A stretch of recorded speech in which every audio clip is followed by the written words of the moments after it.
pelo título até agora devido a erros de arbitragem que tem sido o clube beneficiado no campeonato português. E Carlos, gostava de começar por ti a falar disto. Isto é verdade ou não? Como nota introdutória, eu quando ouvi, penso que até estava a ouvir numa estação de rádio, quando ouvi falar em comunicado do Benfica, eu até acreditei que o Benfica finalmente iria estar a confessar aquilo que é patente e óbvio para toda a gente, que efetivamente ele tem sido beneficiado em vários lances pelas equipas de arbitragem. Qual foi o meu espanto? Que afinal esse comunicado se dirigia ao Futebol Clube Porto. E portanto fiquei estupefacto e procurei de alguma forma analisar os pontos de vista do Benfica, só que o grande problema deste comunicado é a falta de coerência. Se calhar, para usar uma linguagem um pouco mais grosseira, a falta de vergonha na cara, porque aquilo que se diz à boca cheia que é patente para toda a gente que assiste aos jogos de futebol é que se verifica exatamente o oposto. Isto é uma estratégia sebejamente conhecida, chama-se psicologia invertida, ou seja, nós queremos apontar todos os nossos erros ao adversário, ao inimigo, para retirar as atenções em cima de nós. Mas as pessoas não têm memória, ou se calhar, esse é que é o grande problema. E o Benfica, eu acho que estava na expectativa que esta época fosse igual à anterior. E, portanto, em que, infelizmente, os pratos da balança foram desequilibrados de forma assustadora no final do campeonato. Portanto, nós temos aqui e optámos para que não digam que nós não apresentamos factos, para apresentar um conjunto de imagens que vêm atestar aquilo que estamos a afirmar. Sr. Carlos, nós já falamos de muitos desses lances à segunda-feira, quando estás aqui, como analista de arbitragem do Porto Canal, como ex-árbitro, tu já és advogado, mas já foste árbitro, por isso estás aqui a dar a tua opinião, e podemos também passar a ver alguns desses lances em que tanto falamos já à segunda-feira, a analisar esses lances que beneficiaram o Benfica em jogos do campeonato. São lances, Carlos, que se vão acumulando, não é só um jogo, são vários jogos, e aqui temos muitos desses casos. Enfim, há alguns que nem merecem grandes comentários, porque são tão evidentes, tão óbvios, tão inexplicável. Começámos por ver em termos disciplinar esta entrada assassina do Florentino, que o Sr. Hugo Miguel, da Associação de Futebol de Lisboa, entendeu, juntamente com o vídeo-árbitro, que esta entrada era passível, aqui como vemos, de cartão amarelo. Depois, logo a seguir, o Sr. Florentino, não contente com o que tinha feito, faz mais uma falta e depois ainda tem esta entrada em que é assinalada a falta, como vemos. E, portanto, é inexplicável como é que um jogador, depois de ter sido exibido o cartão amarelo, continua em jogo. Depois este, que é um erro gravíssimo, é repartido, mas se calhar com uma tónica mais acentuada no vídeo-árbitro. Aqui ainda posso desculpar o Sr. Jorge Sousa que não tenha visto esta falta grosseira. De qualquer forma, o vídeo-árbitro é impossível. Eu às vezes questiono se efetivamente o vídeo-árbitro estará presente ou tenha-se passado algum problema na transmissão. Porque é impossível que uma pessoa isenta que olhe para este lance que não indique à equipa de arbitragem o que se passou. Depois começámos pelos lances também aqui, o guarda-redes do Benfica, quando o jogador do Famalicão ia completamente isolado para a baliza, lembrou-se de fazer isto, que mais uma vez passou impune, nem falta foi assinalada. Depois, em Guimarães, tivemos o duplo penalti, em que o jogador do Guimarães sofre duas infrações na mesma jogada, mas aqui, quer o Sr. Nuno Almeida, quer o Sr. Venâncio Tomé, que é árbitro assistente, e nós aqui ontem tivemos a oportunidade de apontar erros em que houve claramente um tratamento discriminatório entre o Guimarães e o Benfica. Reparemos aqui, porque é que isto é importante, é o mesmo árbitro assistente que não consegue descortinar que o jogador do Benfica está quase 1 metro adiantado e na primeira parte, numa situação semelhante, assinalam fora de jogo a um jogador do Guimarães. Depois temos outra vergonha, que é, no mesmo lance, o árbitro a partir, o Sr. Carlos Xistra e o Sr. vídeo-árbitro, o Sr. António Nobre, e é preciso referir os nomes dos intervenientes, de quem comete estes erros grosseiros. Na mesma jogada, consegue descortinar um penalti fantasma e não consegue visionar e descortinar uma falta grosseira em que o jogador do Aves é sistematicamente arrancado. Reparemos, é levantado pelo jogador do Benfica. É que nem se trata aqui de uma falta. O jogador do Aves é levantado e depois temos um pontapé na atmosfera que consegue derrubar um homem com quase 90 quilos. Portanto, é uma lei da física que é quebrada. Consegue derrubar por antecipação. Por antecipação. Por antecipação. Antes do pontapé na atmosfera. Aqui, o que é que nós assistimos? Aqui o Sr. Hélder Malheiro teve um conjunto, em termos disciplinares, um tratamento completamente diferenciado. Reparemos, na mesma zona do terreno de jogo, duas infrações exatamente semelhantes. Qual é a diferença? É que o jogador do Benfica não foi advertido e o jogador do Vizela foi advertido. Aqui, uma falta perigosíssima à entrada da área do Benfica, que foi escamoteada. Temos aqui um jogador do Braga que foi agarrado, mas certamente foi com carinho e, portanto... mas reparemos aqui a ironia da coisa. Nós estamos a analisar este comunicado, estamos a falar estes lances, mas reparemos que nós vimos aqui alguns lances em que houve alguma comunhão com lances de dúvida envolvendo o Futebol Clube Porto. Mas a falta de vergonha e a falta de coerência na análise são as mesmas pessoas que emitem este comunicado a identificar eventuais erros a favor do Futebol Clube Porto, que não conseguem descortinar nem ver os erros. E eu atrevo-me a dizer, sem querer ser repetitivo, que basta uma análise neutral, desapaixonada, que não seja cega, para efetivamente... E reparemos uma coisa, não foi com grande esforço que apresentamos estes lances. Quero acreditar, se nós quiséssemos esmiuçar, ir ao pormenor, nós teremos aqui, sem grande dificuldade, pelo menos o dobro dos lances em que o Benfica foi beneficiado. Portanto, não foi um trabalho árduo e, infelizmente, percebemos, ou melhor, queremos perceber o objetivo do comunicado e atrevo-me a dizer que quer o timing, quer o alcance desse comunicado está completamente falhado. Portanto, o alvo deveria ser a própria instituição Benfica. Portanto, e se juntarmos a isto o último terço do campeonato passado, verificamos que este benefício do Benfica está-se a tornar sistemático. E acho que está na altura de as pessoas se indagarem o porquê deste benefício sistemático à equipa do Benfica. Francisco, boa noite, novamente. Boa noite. Nós não percebemos a arbitragem como ao Carlos, por isso também o convidamos para estar aqui neste programa. Hoje...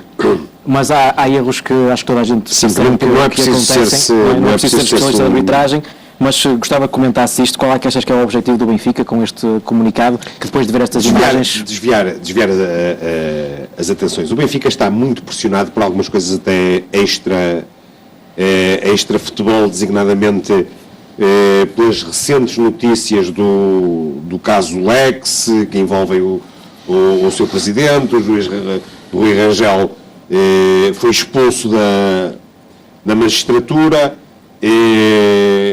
Isso parece que está a perturbar muito o Benfica e há aqui um desviar de atenções. Em relação à arbitragem propriamente dita, estes lances que, como o Carlos estava a dizer, nem sequer se trata de uma malha especialmente fina, foi um pouco ir atrás, fazer a revisão da matéria dada para falar dos casos mais evidentes e mais notórios.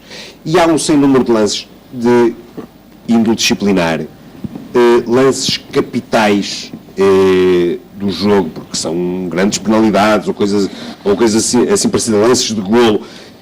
Jogo após jogo, os últimos jogos fora do Benfica têm estado todos com a suspeita de benefício ao Benfica. E agora, num jogo em casa, contra o último classificado, mas que não se subjugou ao poder do Benfica, quis discutir o jogo, precisa de pontos, marcou um golo e está a ganhar por 1-0, e o que é que acontece?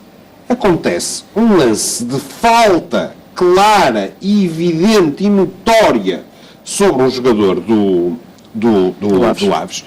A jogada prossegue, é marcada uma grande penalidade falsa, e o VAR, porque é que o VAR aqui tem tanta responsabilidade?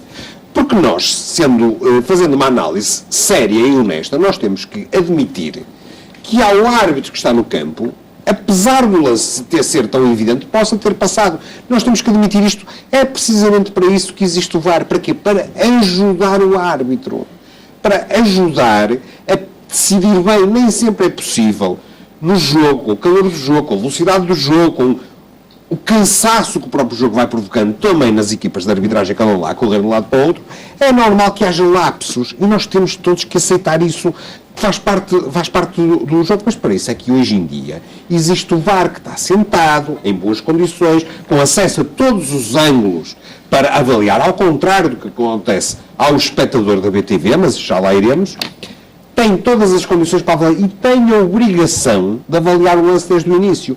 Todos nós nos recordamos que ano passado, salvo erro, nos Açores, no Santa Clara, há um lance em que o árbitro assinala a grande penalidade a favor do Futebol Clube do Porto e depois o VAR anula por uma falta antes ainda da linha do meio campo do Brahimi. Uma faltinha, mas o que é verdade é que era uma faltinha. E as faltinhas também se marcam-se as faltinhas, as faltonas. E por causa da faltinha, a grande penalidade foi revertida em falta contra o Futebol Clube do Porto. Então agora, numa faltona, numa falta muito evidente, e o VAR não vai ver o lance até atrás, ou melhor, vai, porque ele é obrigado a ir, ele sabe muito bem o que é que tem que fazer, e não assinala. Nós estamos a falar de um lance que acontece já nos últimos 20 minutos de jogo. E há pior do que isso. Há pior do que isso porque antes disso, um minuto ou dois, o jogador que veio a sofrer o suposto penalti, que não é penalti nenhum, mas que foi assinalado, o Vinícius, agride o guarda-redes do Aves, na tentativa de pegar na bola para ser muito rápido, agride, atinge-o na cara, o jogador cai e o árbitro resolve aquilo com cartão amarelo. Mais uma vez. A visão que o árbitro tem no campo pode ser, ok, de amarelo. Mas então o VAR não tem que lhe dar indicação. Não lhe deve dar indicação, no mínimo para ele ir ver. Para ele confirmar ou infirmar a ideia com que ficou no campo. Nada disso acontece. O que nós assistimos foi levar o Benfica ao colo para o Benfica somar os pontos. E por isso é que nós estamos a assistir a uma coisa nunca vista. Nós tivemos no futebol português, nos últimos 30 anos, algumas boas equipas, verdadeiramente boas equipas, muito competitivas, mesmo além fronteiras. Tivemos o Futebol Porto, foi 2 vezes campeão da Europa, ganhou 2 vezes a Liga Europa. Nunca essas equipas conseguiram este nível de pontuação interno que o Benfica consegue. Porquê? Porque este nível de pontuação é falso. Só é possível acontecer cá. Não é reproduzível na Europa, mesmo onde eles também tiveram benefícios muito fortes. Nós nos lembramos no jogo com o Lyon e no jogo com o Leipzig, sim, porque se não os tivessem tido, nem à Liga Europa iriam. Mas aí não é possível ter o mesmo tipo de tratamento.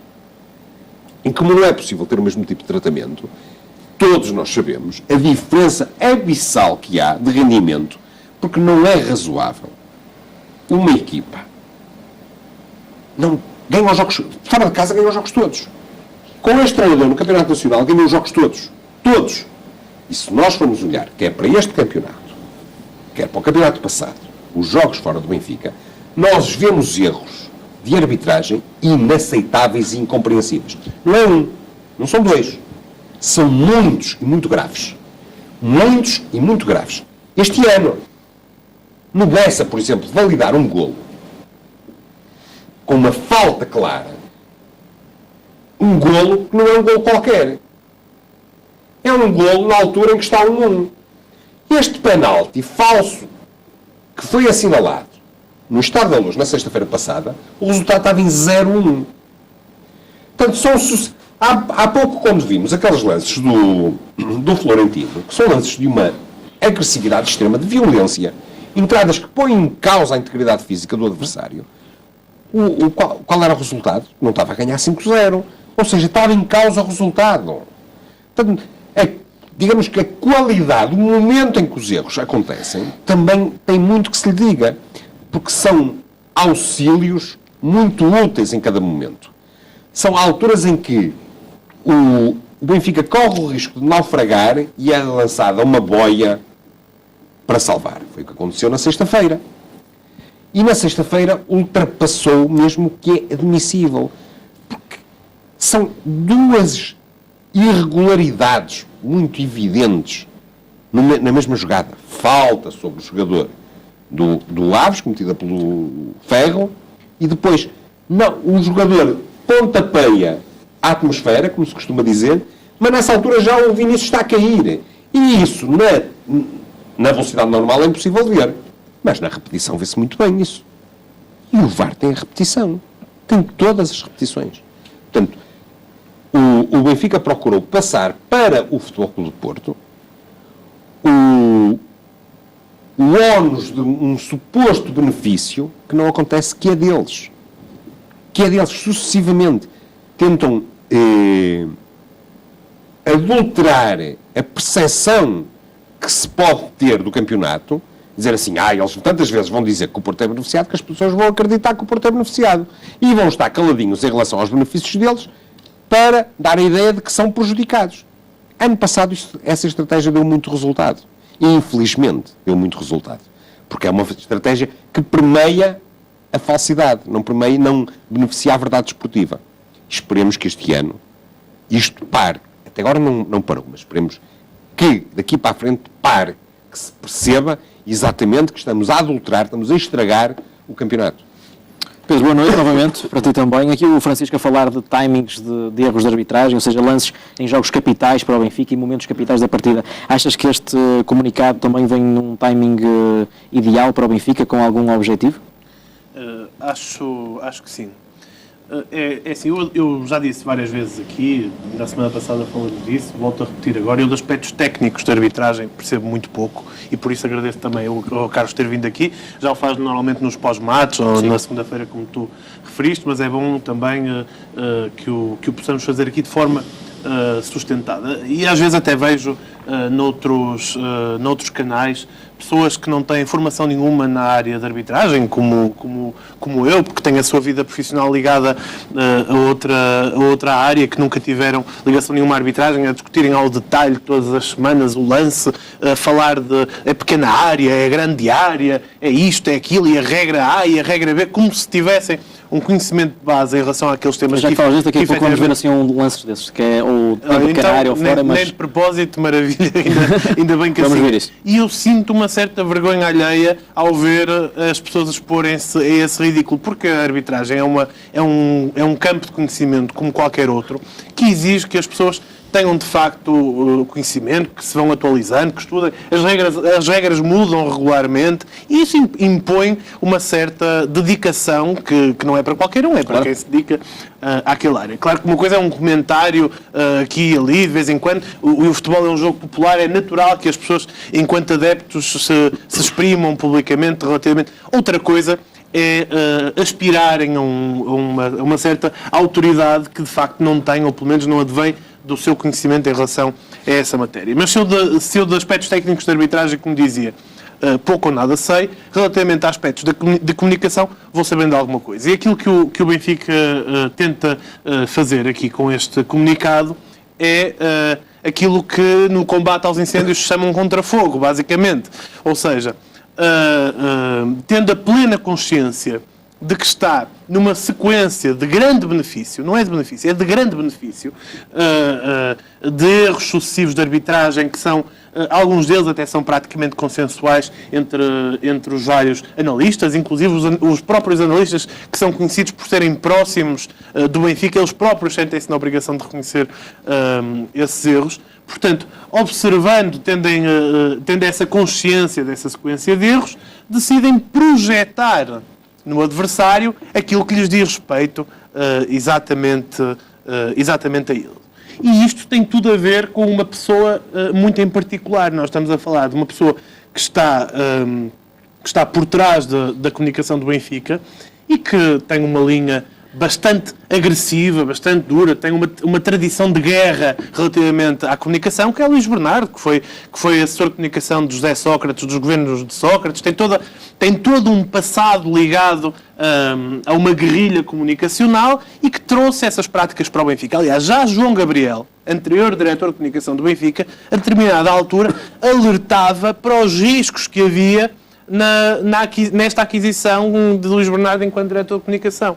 Todos nos recordamos de ver disso vir a público. Portanto, não é com surpresa que agora vemos, não é com surpresa que vemos a difusão de fake news, não é com surpresa que vemos a utilização destas táticas mais agressivas e, portanto, é também... Mas, na tua opinião, a estratégia do ano passado é diferente deste ano?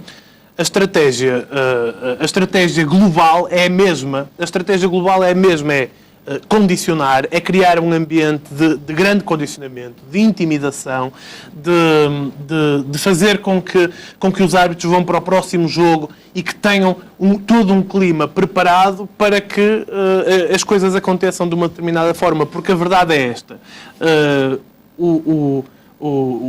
Esse nosso adversário e rival, o Benfica, não está a jogar proporcionalmente ao número de pontos que tem, às vitórias que tem. E isto aqui é uma coisa que qualquer pessoa que percebe minimamente do futebol consegue observar. A qualidade de jogo, a forma como enfrenta os adversários, não está refletida nos pontos. Tem muito mais pontos do que aquilo que deveria ter. Como vocês que disse, a bater recordes. E a bater recordes, inclusive na Europa. Como é que é possível que o Benfica tenha menos golos feridos que o Liverpool, por exemplo? Não é? Não é menos, é muitos menos. Não é? À exceção dos 2 golos do Futebol Clube Porto na Luz, agora mais um, são 4. Isto aqui, já vamos quase acabar a primeira volta. Isto é inédito. É histórico. Nem as melhores equipas históricas do Futebol Clube Porto, lembro-me de grandes equipas como a de André Vilas Boas, por exemplo, dessa época. Como o Benfica também já teve melhores equipas. Como também. Nem essas grandes equipas conseguiriam fazer frente a este... Isto cabe na cabeça de alguém. De quem percebe futebol, de quem está atento ao futebol, isto cabe na cabeça de alguém. Não cabe. Obviamente não cabe. E há aqui uma certa aberração neste contexto. E é bom recordarmos também uma coisa de que já falamos muitas vezes, é que este jogo joga-se em 2 tabuleiros, simultaneamente, e eles são igualmente importantes. O primeiro é na moscambilha propriamente dita. É nos encontros em hotéis com jogadores adversários, como os jogadores vieram denunciar, do Marítimo, de Rio Ave, vários jogadores.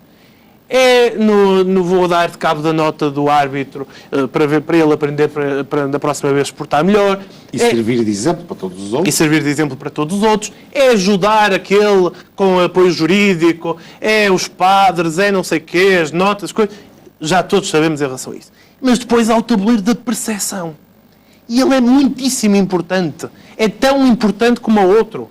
É muito importante porque depois de se fazer tudo, é importante que a percepção geral sobre aquilo que foi feito seja outra. E isso joga-se através de quê? Das ligas reais, dessas tabelas que não têm jeito nenhum que vão fazer, dos comentadores supostamente isentos, que nós sabemos bem qual é a isenção desses comentadores nos vários painéis televisivos. Em alguns analistas de arbitragem que chegam a essas posições, sabemos também muito bem, porque recomendados por este, por aquele, não sei o quê, mandam e-mail, dá o jeito. Ou por necessidade... dos árbitros que transbordaram da arbitragem e que tiveram de ir para analistas, como é o caso do Marco Ferreira, e sabemos muito bem como é que isso funciona. Com o objetivo final de que, em primeiro lugar, como eu dizia há pouco, de branquear aquilo que se passou. É muito importante que as pessoas percebam que provavelmente só nestas 2 últimas jornadas aquilo que se passou resultaria no Futebol Clube Porto à frente do Benfica. Este conjunto de erros que nós estamos aqui a falar, tão simples, resultariam numa inversão da classificação, do topo da classificação. Só estas 2 jornadas, o que fará se juntarmos este conjunto de erros que o Carlos aqui expôs e que nem sequer foi, como disse, uma análise muito aprofundada, porque se calhar se fôssemos ao detalhe arranjaríamos erros para um programa inteiro e se calhar tínhamos de continuar amanhã. E não temos tempo para isso. Portanto... Pedro, só se me permite, sim, até na sequência do que estava a elencar e muito bem, só chamar a atenção para 2 coisas.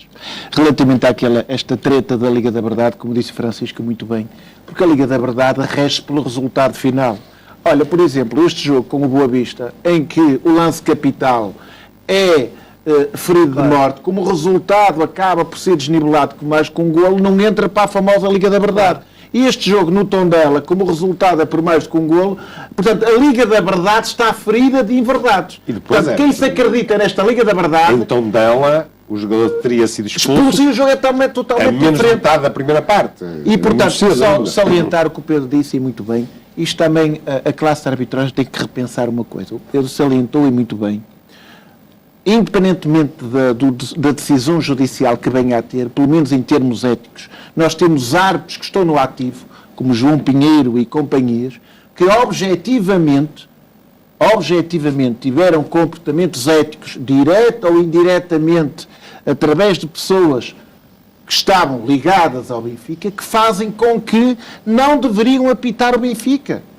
Claro. Em termos éticos, é impensável que essas pessoas continuem a apitar jogos do Benfica. Porque andaram, e a fazer fé nas notícias que vieram na comunicação social, não estou a fazer qualquer juízo de valor, apenas estou a reproduzir o que saiu na comunicação social. Se eu vou fazer, chame-se pedido, chame-se cunhas, chame-se o que se quiser, a pessoas que tenham uma relação privilegiada com o Benfica, e eu, quando vou apitar esse clube, não estou inquinado?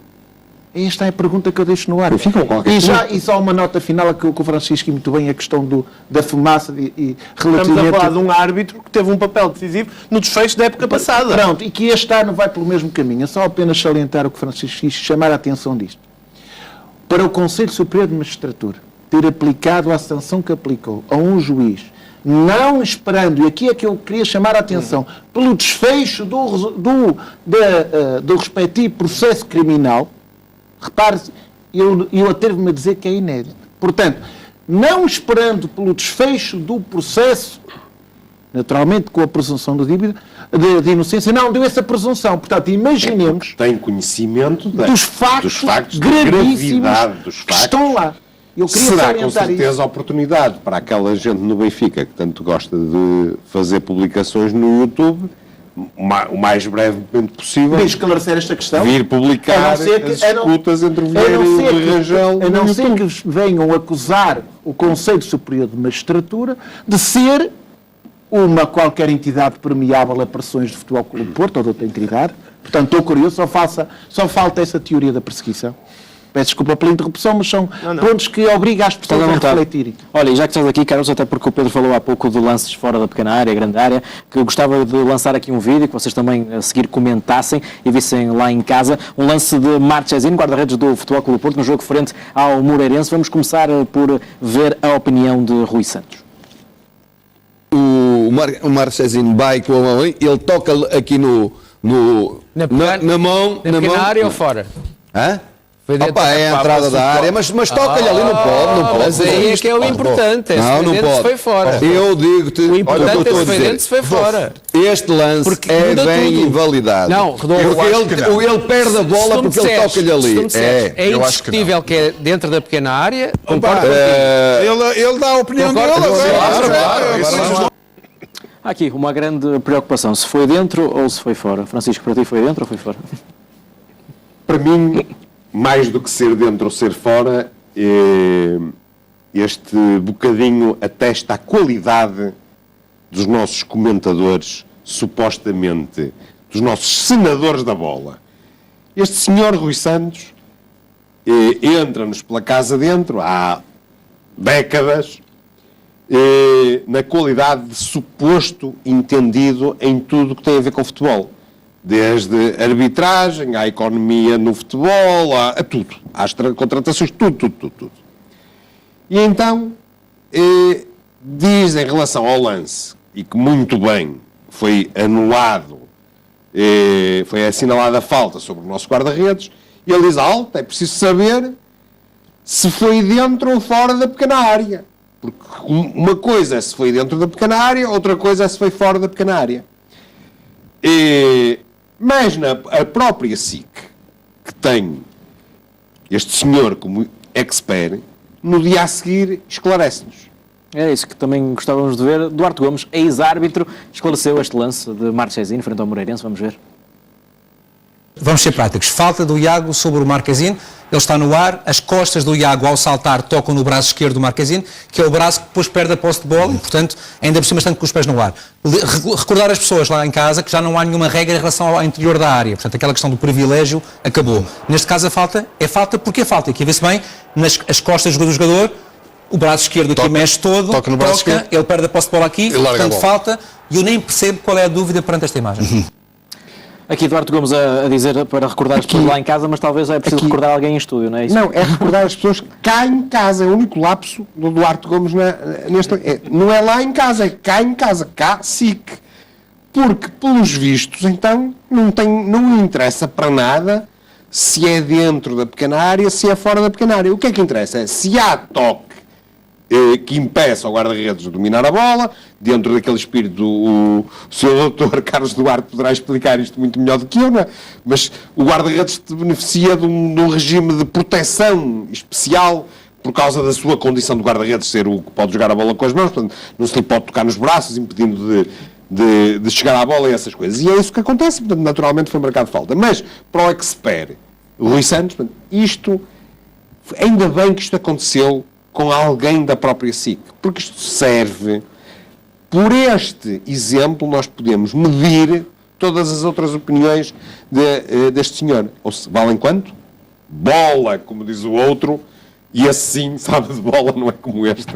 Bola! Carlos, por isso é que eu gostava de te perguntar a opinião sobre isto. Há muita gente a falar sobre futebol de variados temas. A Rui Santos fala de tudo, arbitragem, técnica, tática, fala de tudo. O que eu gostava de perguntar é o quão perigoso é isto ter muitas pessoas a falar de coisas que não percebem assim tanto.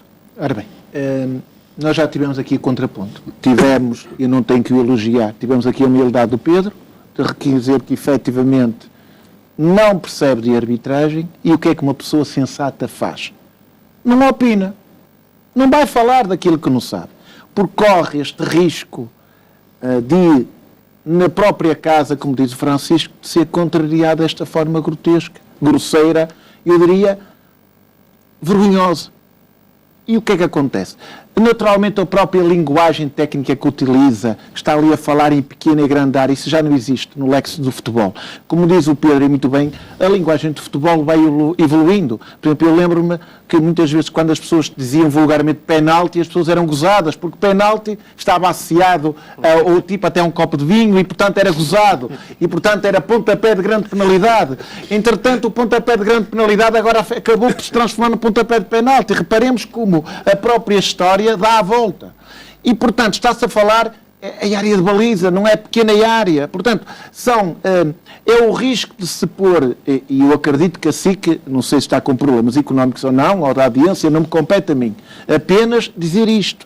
Se quando na própria casa se tem esta dicotomia de opiniões, só como diz aqui o Francisco, que é verdade, estamos a falar de um opinion maker que tem a obrigação, dizemos nós, de ser, ou pelo menos de parecer isento e neutral, que consegue opinar sem saber sobre o lance. E eu queria salientar e chamar a atenção para as pessoas, se for possível, que quem quiser e tiver a curiosidade de salientar isto que é importante.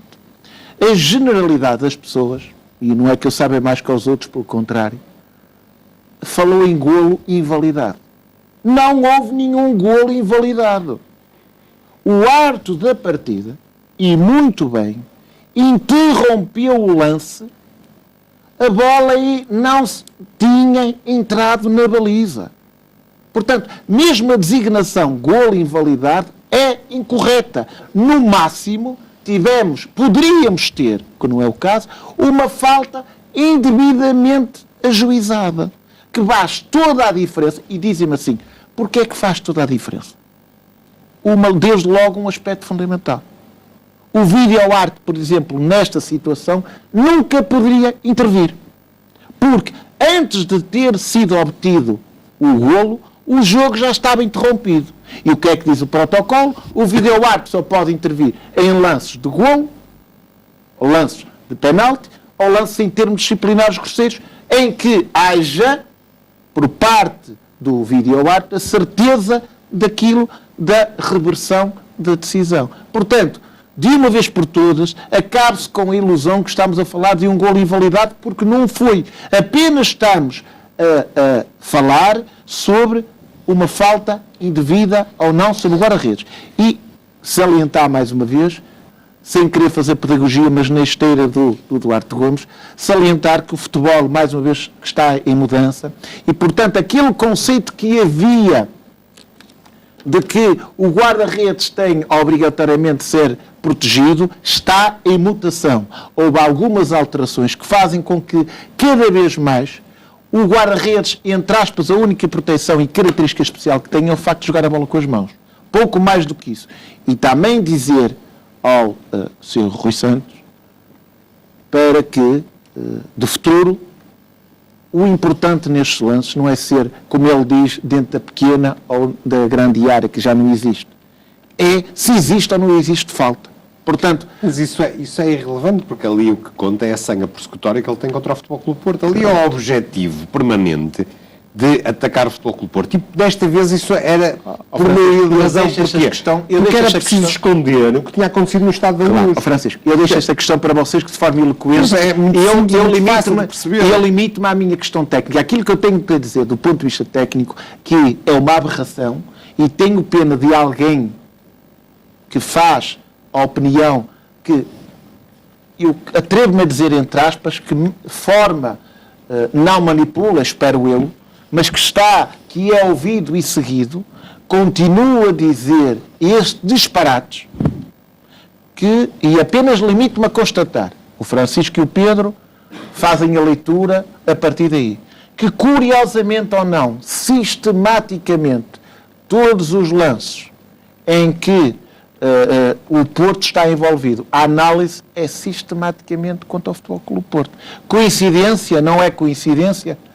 Já vimos aqui uma leitura que me parece lúcida por parte de Francisco para explicar estas situações. Pedro, como o Carlos também